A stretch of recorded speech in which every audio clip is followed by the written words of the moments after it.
dol-111 is an optical rain detector with built-in optical probes for rain detection.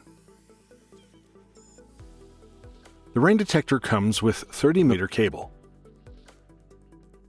If the rain detector should control air inlets, it must be mounted close to the inlets.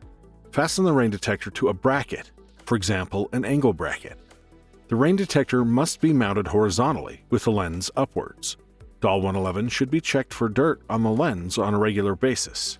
Otherwise, the dirt would impair the functionality of the sensor.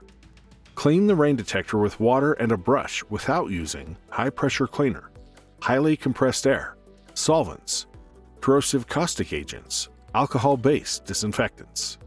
Please follow all of the instructions in the technical user guide, which is found on www.dol-sensors.com.